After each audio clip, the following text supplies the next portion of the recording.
एक दर्द ऐसा है जिसका आशिक इलाज नहीं करवाना चाहता, और वो सिर्फ और सिर्फ दर्द इश्क़ मुस्तफ़ा सल्लल्लाहु तआला अलैहि वसल्लम से है। आपको मैं बताऊं, जंगे ओहद होने वाली है। ओहद की जंग ये बहुत ही सबके लिए इबरत आमेज है। बहुत सारी इसमें चीजें, कुर्बानियां मौजूद हैं, लेकिन चंद चीजें मैं आपके सामने रखूं। दूसरे दिन ओहद होने वाली है, सहाबा इकराम तैयारी में हैं। दो जिसको कहते हैं ना लंगोट यार, बचपन के साथी, बहुत करीबी यार जिनकी बहुत बनती है, ऐसे दो सहाबी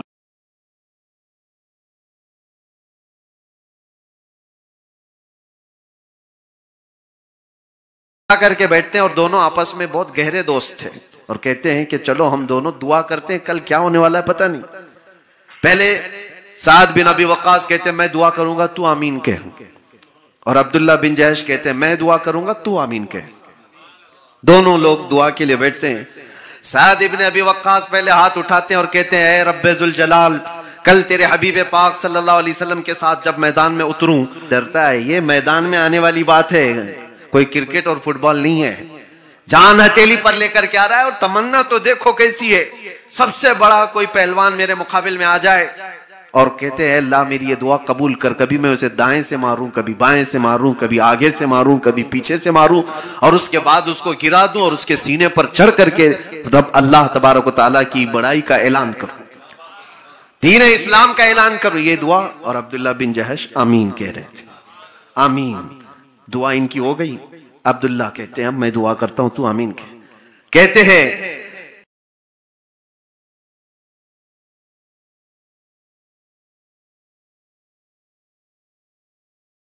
की फौज में घिर जाऊं, तवज्जो, दुश्मनों की फौज में मैं घिर जाऊं, कोई मुझे दाएं से मारे, कोई सामने से मारे, कोई पीछे से मारे, यहां तक कि मेरे जिस्म को छलनी छलनी कर दे और मेरे जिस्म के हर टुकड़े से तेरे नबी की मोहब्बत की आवाज आए। एक दुआ ये है और एक दुआ ये है। और दोनों ने दुआ की और उठ गए।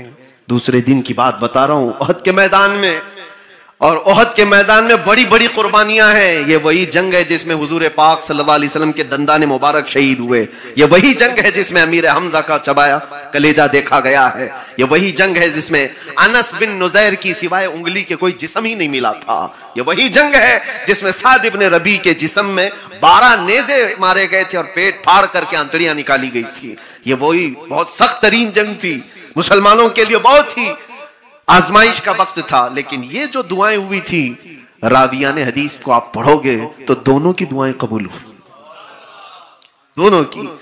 जंगे ओहद में हजरत साद इब्न अबी वक्कास का मुकाबला एक ऐसे शख्स से हो गया जो मक्का का बड़ा पहलवान था।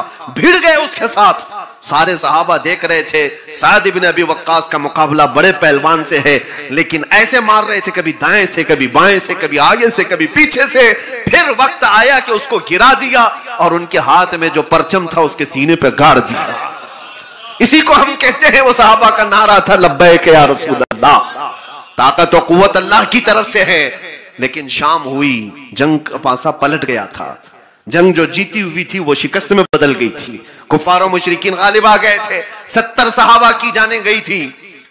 जब जंग खत्म हुई तो साद इब्न अबी वक्कास अपने पुराने जिगरी दोस्त को ढूंढने के लिए निकले। अब्दुल्ला बिन जहश कहां है?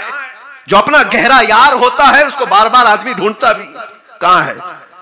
साहबा ने खबर दी कि वो तो शहीद हो गए। बहुत दिल पर गहरा जख्म था जब अपना पुराना यार दुनिया से चला जाए। साद इब्न अबी वक्कास कहते हैं ढूंढते ढूंढते मैदान में पूछने लगे कि है कहां अब्दुल्ला बिन जहश, है कहां? लाशें तो जमा की जा रही थी, अब्दुल्ला बिन जहश की लाश नहीं मिल रही थी। तो साहबा ने बताया बात दर हकीकत यह है कि अब्दुल्ला बिन जहश लड़ते लड़ते ऐसे घिर गए दुश्मनों में, दुश्मनों ने उन्हें घेर लिया। हमने उनकी आखिरी वक्त को देखा है।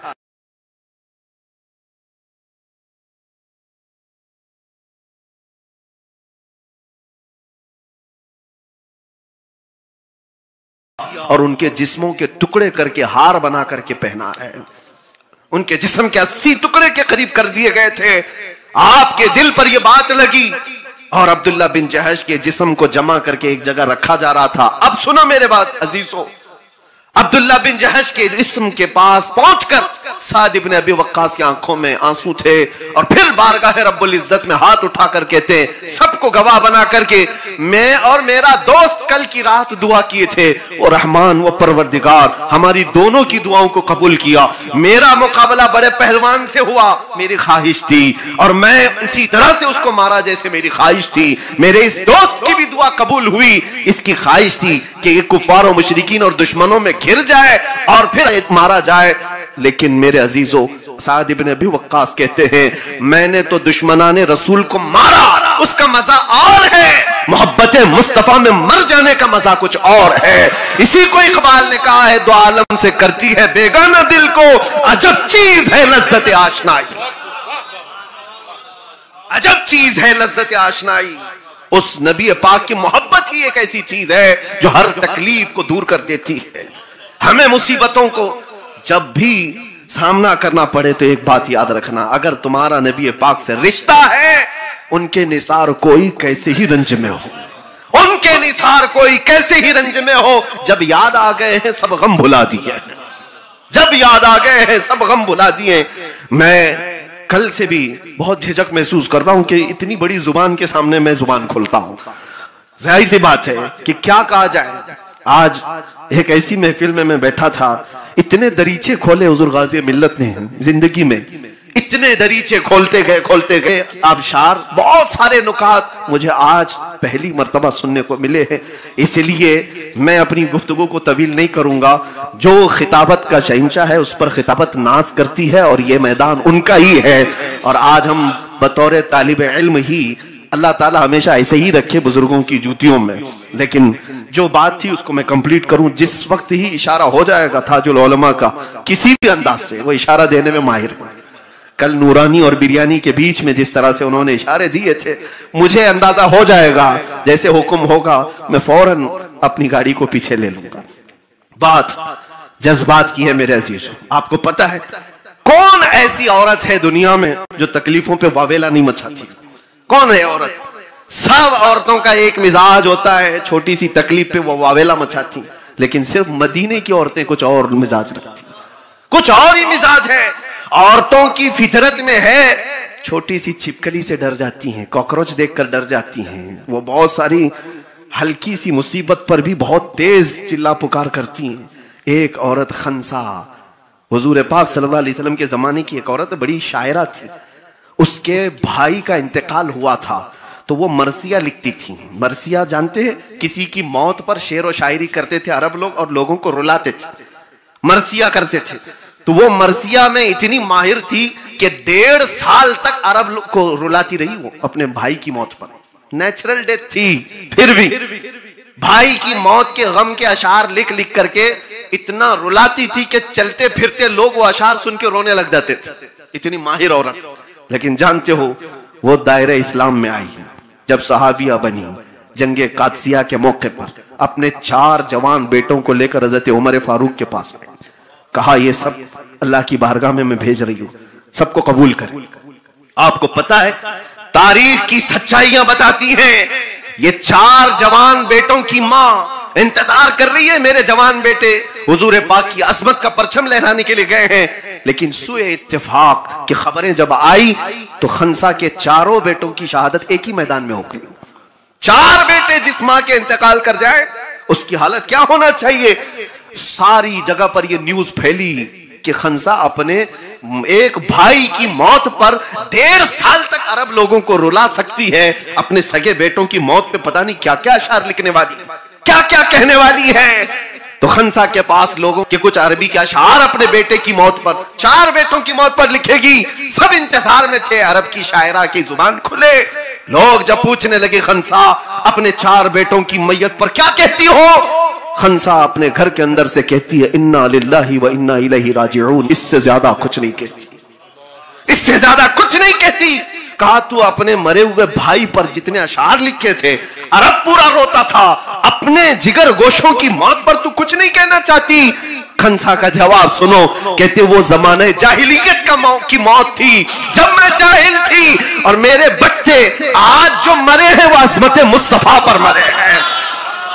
मेरी तमन्ना ये है अशार उस वक्त लिखूंगी 4 और मिले फिर मरे, 4 और मिले फिर मरे, 4 और मिले फिर मरे, यहां तक कि मेरा बुढ़ापा आ जाए, एक एक को मैं मुस्तफा के कदमों पर कुर्बान करती जाओ। इसी को इकबाल कहता है, दो आलम से करती है बेगाना दिल को, अजब चीज है लज्जत आशनाई, अजब चीज है लज्जत आशनाई। दर्द कहां था इनका, तकलीफ कहां थी? साद इब्ने रबी जिनका जिक्र अभी मैंने किया, उहद के मैदान में पेट को फाड़ दिया गया था, पेट को फाड़ दिया गया था, और जिसका पेट फट गया हो, 12 नेज़े लगे हों। हुजूर पाक सल्लल्लाहु अलैहि वसल्लम उहद के मैदान में जब सहाबा लाशें जमा कर रहे थे तो नाम लेकर के पूछा, मेरा साथ कहां है? कितनी बड़ी बात है, मेरा साथ कहां है? तो सहाबा कहते हैं 2 सहाबी ढूंढने के लिए निकल गए और पुकारते रहे, क्योंकि उनकी लाश नहीं मिली थी, वो जिंदा हैं भी कि खत्म हो गए पता भी नहीं थी। लेकिन कई लाशें साद इब्ने रबी के ऊपर, तो जब लाशें हटाई गई तो अंदर से जिंदगी की रमक नजर आई। साद इब्ने रबी जिंदा थे, जिंदा थे, और सहाबा जो 2 आए थे जल्दी से उठाया, लेकिन जिस्म फटा हुआ है पूरी तरह से, अपनी कहनियों के बल आगे बढ़ रहे थे। साद इब्ने रबी को देख करके दोनों सहाबी ने कहा, साद तुम जिंदा हो, अल्लाह के नबी तुम्हें याद कर रहे हैं। इतना कहना था। साद इब्ने रबी कहने लगे, मेरी जिंदगी इतनी बाकी नहीं रह गई शायद कि हुजूर के कदमों तक पहुंच जाऊं, लेकिन मेरी जुबान बंद होने से पहले एक बार हुजूर की बारगाह में मेरा ये पैगाम भेज देना, ले जाना, या रसूल अल्लाह, आपके होते हुए आपका साथ आपकी हिफाजत का हक अदा नहीं कर सका। जिसका पेट फट गया हो वो कहता है आपकी हिफाजत का हक अदा नहीं कर सका, और आने वालों को कहता है साद इब्ने रबी कि हुजूर सल्लल्लाहु तआला अलैहि वसल्लम जब तक हयात हैं, खबरदार किसी का हाथ हुजूर तक पहुंच गया तो कयामत में तुम्हारा उज़्र कबूल नहीं किया जाएगा। ये नहीं देखा जाएगा कि तू माजूर था क्या था, हुजूर तक अगर किसी का हाथ पहुंच गया तो तुम्हारा उज़्र कबूल नहीं किया जाएगा। कर रहा है आदमी जिसका पेट फट गया हो, जिसके जिस्म में 12 नेज़े लगे हो। मैं ये वाकयात देखता हूं, लेकिन एहसास इस बात का होता है, उंगली पर भी जख्म आ जाए तो हम अपने बाद की बातें सब बाद में करें, पहले इलाज की बात करते हैं। पहले ठोकर जो लगी इसको सही कर दो, हमारे जिस्म पर जो तकलीफ है इसको सही कर दो। वो सहाबी कैसे थे जिसका पेट फट गया हो और वो कहते हैं हुजूर तक किसी का हाथ ना पहुंचने पाए, हुजूर तक किसी का हाथ न पहुंचने पाए। यही तो बात है मेरे अजीजों, इस एक शेर में समंदर को समोया है इकबाल ने। अजब चीज है लज्जत आशनाई, अजब चीज है लज्जत आशनाई। आशनाई फिर उसकी दुनिया ही अलग होती है, दुनिया ही अलग होती है। ये हम जो मोहब्बत रसूल की बातें करते हैं ये सिर्फ नारों में है, असल लज्जत आशनाई कुछ और ही है। अबू बकर बिन शबली रदी अल्लाह तआला अन्हु, अबू बकर सादा पीरों में आते हैं, कहते हैं मेरी जिंदगी का सबसे डिफिकल्ट सवाल, सबसे मुश्किल सवाल ये है, अगर मुझसे कोई पूछे क्या आपको हुजूर से मोहब्बत है, इसका जवाब मेरे लिए सबसे डिफिकल्ट है। किसके लिए है ये डिफिकल्ट? अभी हम पूछेंगे तो 2-2 हाथ उठा देंगे सब लोग, हुजूर से मोहब्बत है या नहीं। ये तो आसान सवाल सब समझते हैं, लेकिन अबू बकर शिबली कहते हैं मेरे लिए सबसे सख्त सवाल है। पूछा गया क्यों? कहा अगर इसके जवाब में ना कह दिया तो ईमान ही चला जाएगा, ना कह दिया तो ईमान ही चला जाएगा, और अगर हां कह दिया तो मेरे अमल मुझे कोसते हैं, कहां तेरा महबूब और कहां तू।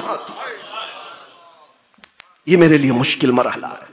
आज अबू बकर शिबली जब ये एहसास करते तो हमारा शुमार किसमें? उठते बैठते झूठ, चलते फिरते धोखे, नमाजों का तो नामो निशान भी खत्म होता चला जा रहा है। और वो नौजवान कौम, मैं उनसे आज एक मैसेज दे करके रुखसत होना चाहूंगा। उस सहाबा को तुम्हें भी मुंह दिखाना है क़यामत के दिन। ए नौजवानों जो नशा में एडिक्ट होकर के अपनी लाइफ को बर्बाद कर रहे हैं, तुम्हें पता है कि बुजुर्गों ने फरमाया, हुजूर ये फरमाते थे रसूल करीम सल्लल्लाहु अलैहि वसल्लम, तुम्हारे तलवों में कांटा भी चुभे तो उसका दर्द मुझे होता है। तो जो अपनी लाइफ को अपने हाथों बर्बाद करता हो वो अपने नबी पाक को कितनी ठेस पहुंचाता है, कितनी तकलीफ पहुंचाता है। ये मत कहना कि ये मेरी लाइफ है, एंजॉय करने दो मुझे।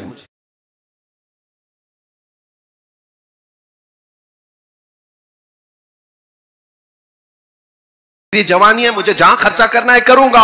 नहीं मेरे अजीजों, तुम्हारी भूल है। जिंदगी तुम्हारी नहीं है, जिंदगी ये नहीं है किसी की किसी के लिए, जिंदगी है नबी की नबी के लिए। ना समझ मरते हैं जिंदगी के लिए, जीना मरना है सब कुछ नबी के लिए। और आला हजरत ये फरमाते हैं, दहन में जुबान तुम्हारे लिए, बदन में है जान तुम्हारे लिए। या रसूल अल्लाह, हम आए यहां तुम्हारे लिए और उठे भी वहां। यह असल जिंदगी हमारी अपनी लाइफ हमारी इच्छा से जीने के लिए नहीं दी गई, बल्कि हुजूर की मर्जी के मुताबिक जीने के लिए दिया गया है। अपने आप को बर्बाद करने से बचाओ। एक ही चीज मैं आपको बताता हूं, लज्जत आशनाई जिसको मिल जाए, फिर जिंदगी की हर मुसीबत हल्की हो जाती है, हर बड़ी चीज छोटी लगने लगती है। उनके निसार कोई कैसे ही रंज में हो, जब याद आ गए हैं सब गम भुला दिए हैं। वो मदीने की खातून की बात मैं कर रहा था, दौड़ते हुए वही ओहद के मैदान की तरफ जा रही है, जिसको रास्ते में किसी ने कहा तुम्हारे शोहर का इंतकाल हो गया, फिर किसी ने कहा बेटे का भी इंतकाल हो गया, फिर किसी ने कहा बाप का भी, भाई का भी इंतकाल हो गया। औरत के 4 रिश्ते बहुत अहम होते हैं, और औरत इन सब के इंतकाल पर क्या कह रही है मदीने की औरत? वो पूछती है, सारे लोग मेरे रिश्तों की मौत की खबर दे रहे हो, जरा ये बताओ आमिना का चांद कैसा है, अरब का चांद कैसा है, नबी पाक सल्लल्लाहु अलैहि वसल्लम सलामत है या नहीं? खबर देने वालों ने कहा अल्लाह के रसूल सलामत हैं। वो क्या कहती है? वो कहती है कि मुझे देखने दो एक मर्तबा, मैं देख कर क्या हूं। हुजूर को देखने के लिए आई, जब देखा तो आंचल फैलाया और कहा, या रसूल अल्लाह कुल्लु मुसीबतिन बादक जुललुन, ऐ अल्लाह के रसूल आप हैं तो फिर हर मुसीबत हल्की है। अजब चीज है लज्जत आशनाई, तो आलम से करती है बेगाना दिल को, कौन मर रहा है कौन जी रहा है, इससे फर्क आदमी पर नहीं पड़ेगा जब उसके अंदर आशनाई यानी हुजूर पाक की मोहब्बत की लज्जत आ जाए। एक और खातून की बात मैं आपके सामने, 3 ही औरतें आज जिक्र करके चला जाता हूं। एक और खातून आई हुजूर पाक सल्लल्लाहु अलैहि वसल्लम के पास, कहा कि या रसूल अल्लाह मुझे खबर मिली है मेरा जवान बेटा शहीद हो गया, अगर आप इजाजत दें तो मैं मैदान में जाके देख लूं, वरना तो इंतकाल की खबर पे पहले खुद ही पहुंच जाए। हुजूर अगर आप इजाजत दें तो मैं बेटे की लाश को देख लूं। हुजूर ने फरमाया जाओ देख लो। अजब चीज है, वो औरत आती है मैदान में, अपने जवान बेटे को देखते ही ऐसा नहीं कि फूट फूट के रोने लग जाए, गले लग जाए, मातम करे, नहीं, उसका जुब्बा उठाती है अपने बेटे का और पलटती है, पीठ पे हाथ फेरती है और उसके बाद फिर सीधा लेटाती है, सजदे में गिर जाती है। पूछने वालों ने पूछा, बड़ी भी ये क्या कर रही हो, बेटा तुम्हारा इंतकाल हो गया, शहीद हो गया? खातून कहती है हाँ शहीद हुआ। बात ये थी कि जब ये मदीने से निकल कर आ रहा था, मैंने एक वसीयत की थी, मैंने एक वसीयत की थी कि मेरे जवान लाल, मैंने तुझे हुजूर पाक सल्लल्लाहु ताला अलैहि वसल्लम की हिमायत के लिए पाला है, दूध इसलिए पिलाया है। याद रखना अगर मैदान जंग में कभी सख्ती आ गई, कभी कुफ्फार और मुशरिकीन की तरफ से गलबा हो गया, तो मैदान छोड़ करके भागते हुए मारा गया तो मैं अपना दूध भी माफ नहीं करूंगी।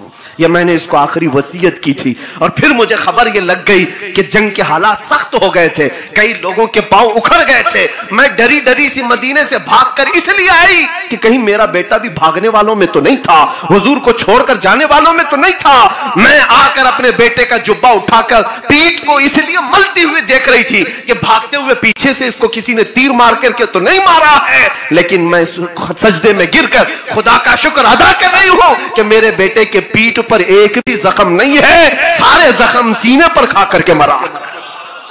ये बेटे की मौत पर औरत ये देखे कि कैसे मरा है। अल्लाह अकबर, ये चीज कहां से आई उन खवातीन? एक खातून तो आई थी 1.5 साल का बच्चा लेकर, हुजूर की बारगाह में कहा आप जंग में जा रहे हैं, इसको भी ले ले, मेरे घर में इसके अलावा कोई नहीं है। पूछा हुजूर पाक सल्लल्लाहु अलैहि वसल्लम इसका क्या किया जाए? वो कहती है मैं तो जानती हूँ ये चल भी नहीं सकता, लड़ नहीं सकता, लेकिन मेरे घर में इसके अलावा कोई नहीं, मेरा शोहर शहीद हो चुका पहले, मैं इसलिए बच्चे को ले आई हूँ कि कुछ तो पार्टिसिपेट करूं, कुछ तो हिस्सा लूं। हाँ मेरा बच्चा लड़ नहीं सकता, मुजाहिदीन सहाबा के हाथ में दे दे, कभी मुशरिकीन की तरफ से तीर चले तो मेरा बच्चा ढाल के काम तो आ सकता है, ढाल के काम आ सकता है। ये कैसी कुर्बानियों की बात करते थे वो लोग, कैसी कुर्बानियों की बात। यहां लाठी डंडे से डर करके मैदान छोड़ देने वाले मोहब्बत रसूल की बात करें। मेरे अजीजों एक बात यह है, याद रख लो, मोहब्बत मुस्तफा की बात करने के बाद सिर्फ हलवे पराठे खाने की जिंदगी नहीं हो सकती, आजमाइश आएगी, आजमाइश होगी। खरे और खोटे के दरमियान फर्क के लिए तुम्हारी मोहब्बत कितनी खरी है, ये जांच पड़ताल के लिए जिंदगी में कुछ ना कुछ मुसीबतें आएंगी। और हुजूर की मोहब्बत की बात करते हो तो अपने सीनों को भी मजबूत रखो, अपने ईमान को भी मजबूत रखो, इसलिए कि इस इम्तिहान से गुजर जाने के बाद जो फिर जिंदगी आती है वो फिर वही जिंदगी आती है जिसमें झूम करके बंदा सिर्फ ये कहने लग जाता है कि दो आलम से करती है बेगाना दिल को, अजब चीज है लज्जत आशनाई, फिर के गली गली तबाह, ठोकरें सबकी खाई क्यों, दिल को जो अक्ल दे खुदा तेरी गली से जाए क्यों। जिसको लज्जत आशनाई मिलती है वो ये कहता है तनम फरसूदा जां पारा जे हिजरा या रसूल अल्लाह, दिलम पशमुर्दा आवारा जे ऐसिया या रसूल अल्लाह, चुसुए मन गुजर आरी मने मिस्कीन नादारी, फिदाए नक्श नाले न कुनम जा या रसूल अल्लाह। जिसको लज्जत आशनाई मिलती है वो ये कहता है मुहम्मदुन सय्यिदुल कौनैनि व थक़लैनि वल फरीक़ैनि मिन अरबि व मिन अजमी, नबियुन अल-आमिरुन नाही फला अहदुन अबर फी क़ौलि ला मिनहु व ला नअमी, हुवल हबीबुल लज़ी तुरजा शफ़ाअतुहु लिकुल्लि हौलिन मिनल अहवालि मुक़तहिमी, वलन यज़ीक़ रसूलल्लाहि जाहु कबी इदल करीम तजल्ला बिस्मि मुंतक़िमी, फ़इन्न मिन जूदिक दुनिया व ज़र्रतहा व मिन उलूमिक इल्मल लौहि वल क़लमी, या नफ्सु ला तक़नती मिन ज़ल्लतिन अज़ुमत इन्नल कबाइर फ़िल ग़ुफ़रानि कल्लममी, लअल्ल रहमत रब्बी हीन यक़सिमुहा तअती अला हसबिल इस्यानि बिल क़िस्मी, या रब्बी वजअल रजाई गैर मुनअकिसिन लदैक वजअल हिसाबी गैर मुनख़रिमी, वल्तुफ़ बिअब्दिक फ़िद दारैन इन्न लहु सब्रम मता तदउहुल अहवाल यनहज़िमी। माज़रत चाहता हूं मेरे अज़ीज़ों, वक्त होता तो 170 अशार पूरे पढ़ डालता, इसलिए कि लज्जत आशनाई में गुनगुनाए हुए अशार हैं। बूसीरी को जब इश्क की लज्जत मिली थी तब लिखा हुआ यह कसीदा है। और